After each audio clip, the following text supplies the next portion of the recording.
What's going on, guys? It's Valkyrie here. Welcome back to another toy review by yours truly. So today I actually got an early Christmas present at the time of this recording, which is the 5th of this month, actually.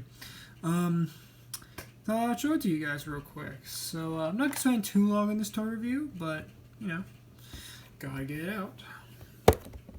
So let's do this. This is the Beyblade Burst Premium Collection set.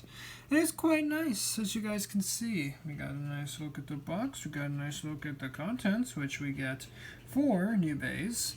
Now, of course, with these bays, as you guys already know, per usual, I'm going to be doing comparisons on all these bays here, except for one, but we'll talk about that exception when we get to it. So, as you can see on the box, from left to right, we have Sword Valkyrie, or slash Valkyrie. There, Ace Dragon, Union Achilles, and Lord Spriggan or Lord Spriggan. Now this is the one that I know a lot of people have gotten this set for because of this guy, because he's really good. But we'll get to him in a moment. Moving on to the back of the box, we can see the Premium Collection logo right there. I'm not going to go too much over the stats, because you guys already know those should be like, so pause any moment if you want to take a read at that. And on this Lord Spriggan here, we do have the left and right spin there, which is kind of cool. We'll talk about more about that in a minute. But anyway, with the box out of the way, we're going to put that in the foreground. Let's take a look at the bays themselves. So let's start off left to right with slash Valkyrie. So here we go. This is slash Valkyrie, and this is my first adaptation of the Hasbro release of this bay. Gotta say, it is quite nice. My minor complaints I have with this, first and foremost, obviously because it's Hypersphere, it's missing all the gimmicks for the most part. And those guys being the Blitz disc with the little moving parts on that, the little flying wheel kind of parts on it, and then Power is missing the spring, which is kind of a bummer on that because of the Hypersphere system. Also, layer weight's been completely stripped. Retsu, or as I like to stylistically say it, Retsu, but yeah, it does look quite nice. So for comparisons, you guys can see what they were basing themselves on here. Here we have the slash Valkyrie Takara version. As you guys can see, mine is heavily used, but for the most part, you get the idea of what they were going for. They were definitely going for the more anime-accurate Japanese version. Although you guys can clearly see that with the little stickers here, not really stickers, but decals, they don't have that red to yellow fade on them, as you guys can see. See, it has this red to yellow fade. It doesn't have that on this one. Although they do look really good, though, other than that little minor complaint. But again, that's a really minor complaint. You can see the differences with the parts there, too. So you can see Blitz and Power there. But there you go. That is slash Valkyrie. Next up, we're going to move on to Ace Dragon. Here we have Ace Dragon, and he looks quite nice in his anime-accurate color scheme with the red and the gold and the sort of accents on the chip. So again, I'm not going to go over the parts too terribly much because I looked at him before multiple times. So you guys can go check the reviews on those for the Vertical Drop Stadium version and for the single version I did back on my B-Day last year. So for comparison, we're going to bring in the Vertical Drop Stadium version, their quote-unquote anime-accurate version of the bay. So there you go. And yes, from some angles, the yellow does kind of look green at some angles, which actually does look kind of cool. I kind of like that. So if I can figure out the way so you guys can see the differences there. Next, we're going to bring in the green Ace Dragon, which does look quite nice. I do quite like the way these two look together. I don't know why I decided to take that out of frame, but there we go there. Next, we have Rock Dragon, which does look quite nice alongside his anime-accurate color version. And last but certainly not least, we have Grand or Glyph Dragon, which does look quite nice. Now, as you guys already know, and for my Beyblade fans, Ace Dragon does evolve in the anime into Command or Imperial Dragon. Now, from what I can understand, by now, they should be out, Imperial and Command Dragon, so I will see if I can try to get those. Hopefully, for the holidays this year, I will be getting that. Either that, or better yet, if I'm really lucky, I might just get the Japanese version with the motorized parts, but who knows. But there you go. So, Best wish wish me luck that I get the version with the motorized parts. Anyway, let's move on to the next Beyblade. This is Union Achilles right here. Now, we've already looked at him before, so again, I'm not going to go too much over the parts of him, but I gotta say, he looks really nice in this anime-accurate colors. He looks really good. And just like the Achilles before it, it can do the speed mode when you take out the chip and take out the Union Blade. You can do the speed mode, which looks like this. Pretty cool, pretty cool. Now again, for comparison, I put the Union Blade back in. Now I will say this, I will give Hasbro credit. The chip on this one, the little claspers on the side are nice and tight.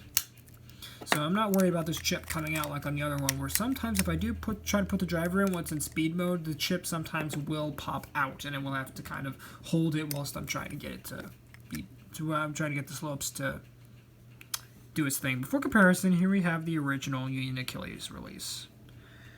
As you can see, quite the difference.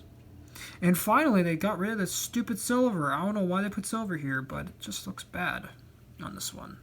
That was my most major complaint, was the decals and this weird silver. I don't know why this is here. Like, gah! Anyway, so there you have the two there. Now let's get them both back into speed mode and compare the two speed modes. Now I will say this, the speed modes aren't too different, but I thought I would compare them anyway. So let me just get the layers here. If they're speed modes, I'm not going to bother putting them together because the parts are pretty much the same. But there are the two layers there in their speed mode. Those look quite nice. This one looks significantly better than this. Way better. Really glad about that. So again, changing the blade modes back to what they were. And also, another prop to Hasbro, the slopes on this particular release of Union Achilles are a bit tighter. I do like that. They're just a hair bit tighter. Not by much, but they're just enough to make Union Achilles that little bit better. Not saying Union Achilles was bad, but for Hasbro, but gotta say, I do like the fact that they made the slopes just a hair bit tighter on the new release than the original. And lastly, we're going to take a look at Lord Spriggan. And I gotta say, this is probably my favorite rendition of Spriggan. Then it's until World Spriggan released, and then I absolutely lost my mind because that's probably the best. No, that's the best Spriggan that we've gotten. But back to this one, at the time, this was the best Spriggan we got because here's a little history lesson for you. Back 2019, there were rumors going around, especially on Takara Tomi's Twitter, that there were rumors, I should say that there were rumors going around before the tweets actually started to pop up, that they were going to get rid of Shu, the owner of this Beyblade in the anime, and Spriggan. And even Takara officially announced that that Spriggan was going to get removed in the GT anime. And even the voice actor in the Japanese for the owner of the Bay, Shu, said that they were that Spriggan was done. But of course, the fans got upset, and in response, they brought him back in GT with not GT, a Super King with World Spriggan. But that's a topic for another day. So yeah, Takara, little lesson for you: don't get rid of your popular bays because people will get angry. Anyway, enough of my fanboy ranting. Let's get on to the actual parts of this guy, which are quite nice. So let's take a look at the chip to start with. Here's the chip. This is the Spriggan chip, and I do quite like it. I like how it has this big S shape going on. I like how it has this sort of axe design on the head. And I love the ogre face right there. It looks really, well, not ogre face, the troll face looks really cool. Do quite like it. Now, again, just like pretty much every Spriggan since Legend was introduced back in God, it does have left and right rotation, but we will talk about that in a second. And I'll show you guys how you transform the modes there. But first, before we do that, let's get on to the layer base. This is, what's it? Lord. There we go. Lord base. Now, just like the Takara Tomy version, you can actually put you can put other chips in this, such as Valkyrie or, I don't know, Dread Bahamut, since I actually have that's the only real major left spin chip that I could put on this, which is really cool. And to kind of demonstrate, I'm going to actually get Valkyrie here, take this chip out, and I'm going to show you guys that you can actually put other chips on this. So there you go. So now we have Lord Valkyrie going on. Looks quite nice.